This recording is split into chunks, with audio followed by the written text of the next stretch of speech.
ప్రైజ్లాడండి. మరి ప్రభు మన రక్షకుడు మరి ఘనమైన నామంలో, శ్రేష్టమైన నామంలో మీ అందరికీ శుభాభివందనాలండి తెలియజేసుకొనిచున్నాను. మీరు నాకు సపోర్ట్ చేస్తున్నారు. ఇంకా సపోర్ట్ చేసి నన్ను ప్రోత్సాహపరిచినట్లయితే ఇంకా నేను దేవుని వాక్యం చెప్పుటకు నాకు ఉత్సాహం కలుగుతుందండి. అయితే నేను ముఖ్యంగా నేను పరిచయం చేసుకోలేదు కదా. నా పేరు జ్ఞానసుందరి, అది ఖమ్మం. మరి ఖమ్మంలో గుట్టల బజార్ అండి. ఆర్సీఎం సంఘానికి చెందినటువంటి దాన్ని. మరి చాలామంది పాస్టర్మ్మ గారా, ఫాదర్ అమ్మగారా అని అడుగుతున్నారు. నేను పాస్టర్ అమ్మగారిని కాదు, ఫాదర్ అమ్మగారిని, మీలాంటి మరి సామాన్య క్రైస్తవురాలని నేను. కాబట్టి అండి, అయితే ఈ చిన్న చిన్న వాక్యం ఎలా నేర్చుకున్నానంటే, చిన్నప్పటి నుండి ఆసక్తి చూపించా. చర్చికి పోవడం, మరి పరిగెత్తుకొని పోవడం, బైబిల్ చదవటం, వాక్యం వినడం, పాటలు పాడడం, క్వైర్లో ఉండటం, నేను అలా నేర్చుకున్నానండి. మరి హెల్త్ డిపార్ట్మెంట్లో ఒక 33 సంవత్సరాలు నేను ఉద్యోగం చేసి రిటైర్డ్ అయ్యానండి. కాకపోతే ఇప్పుడు నేను ప్రభా నాకు ఇన్ని పాటలు వచ్చు, ఇంత మరి ఎంతో కొంత దేవుని వాక్యం నేర్చుకున్నా, మరి నేను ఎలా ప్రభా నేను ఎక్కడ చెప్పాలి, నాకు వృద్ధాప్యం వచ్చింది కదా అని నేను అడిగినప్పుడు నాకు ఈ వేదిక చూపించాడండి మన ప్రభు.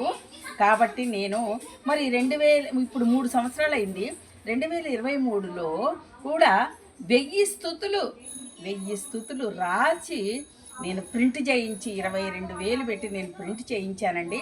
చేయించి మరి చాలామందికి ఉచితంగా ఇచ్చినాను, కొంతమందికి కొంత అమౌంట్తో ఇచ్చి మళ్ళా అవి తీసుకొని నేను ప్రింట్ చేయించానండి. 2,000 పుస్తకాలు ప్రింట్ చేయించానండి.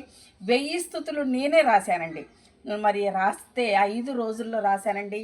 మరి 3 డేస్ ఒక 1 ఇయర్లో రాశా. తర్వాత మళ్ళీ 1 సంవత్సరం అట్లా పక్కన పెట్టా ప్రింట్ చేయించకుండా. మరలా తక్కినవి రాసి 1000 స్తుతులు నేను కంప్లీట్ చేసి, ప్రభువు కృపచేత, పరిశుద్ధాత్మ శక్తి చేత, ఆయన నా మీద ఉంచిన నమ్మకం చేత, మరి నా మీద ఉన్న ప్రేమ చేత నన్ను రక్షించిన నా ప్రభు నా చేత 1000 స్తుతులు రాపించారు. నేను అందుకే ఇప్పుడు ఫస్ట్ పేజీ మరి పెట్టానండి, చూశారు. 2వ పేజీ కూడా పెట్టాను. ఇక నుంచి 1000 స్తుతులు మీకు పెడతాను. ప్రతినిత్యము 1000 స్తుతులు చదివి ధ్యానించి మేలు పొంది మరి ప్రభునామంలో మీరు కూడా ఆశీర్వదించబడాలని నేను నా మనస్ఫూర్తిగా కోరుకుంటున్నానండి. తర్వాత మరి ఇవి పగడాల ప్రవీణ్ గారు చనిపోయిన తర్వాత మరి ఏప్రిల్ 16వ తారీఖున ఇది స్టార్ట్ చేశానండి. మరి దయచేసి మీరు నన్ను ఆదరిస్తారని, 1000 స్తుతులు ప్రత్యేకంగా ఖచ్చితంగా చదివి ధ్యానించుకుంటారని మనవి చేస్తున్నాను. Praise the Lord. Hallelujah. Amen.